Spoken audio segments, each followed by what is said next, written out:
Thank you. Gastrocynemus. Good Friday evening. Hope you had a beautiful day and start to this weekend. We are in the 10th chapter of Leviticus, continuing the theme of celebrating our males, elders. You missed it today. You were asleep. But we were talking about the patriarchs of families and how they are so important, and how Moses served as a teacher for his family. And we see in this chapter how he gave instructions further to Aaron, and something happened where, because Aaron's sons offered strange fire before the Lord, they did not follow the instructions, that they were burnt up, 2 of his sons.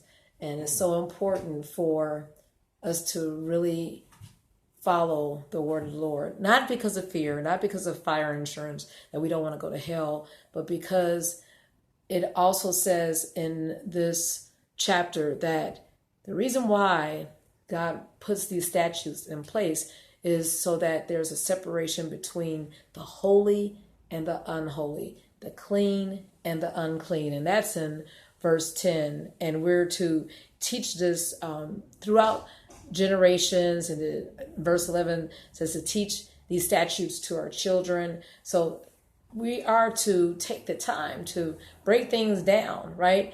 Deuteronomy 6 talks about to talk about the Lord's ways, around the table. And when one riseth, your children, are in bed and they wake up, and when you are taking a walk outside, right? So on and on, but just know that the Lord is sovereign. He is powerful, and he is not to just be taken as, trifling and just playful, but the statutes of the Lord are to be taken seriously. And every word that is in this Bible is holy. Okay. And Timotheus, you said that you had the 7th verse. Go ahead and read that. Well, my version says, and I'll do the youth version. I'll read mine. Okay. You must not leave the entrance to the tent of meeting, or else you too will die, because the Lord has anointed you with his oil.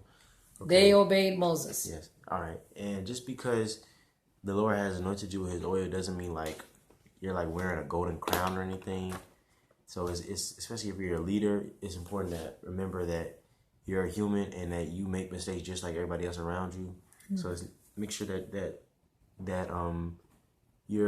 you being selected is not getting to your head, and you're not pretending that you're, invincible, or that you never made mistakes. Because I remember like my mom, I think a reason that she's a good leader to me is because she's able to tell me her mistakes, and that's why I listen to her even more. I'm not saying like if she didn't tell me her mistakes I wouldn't listen, but it's more helpful when a person can tell you their mistakes and how they overcame them, rather than somebody just telling you like not to do something. It's more relatable, and I think that more leaders should use that, and I see that a lot, and it's a good thing to see, and I want to make sure that I do that. When I'm a father, when I'm a leader.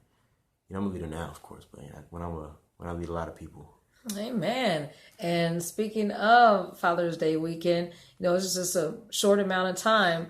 You'll be a husband first, and then a father, and hopefully you'll take these examples and statutes of the word to heart. So we are all leaders. We are all to take the example of those who came before us. We're to honor our elders and those teachers who are living by precept and example. And hopefully we will be found faithful as teachers also. Okay, have a wonderful weekend, a Friday night in the Lord, and enjoy his many blessings.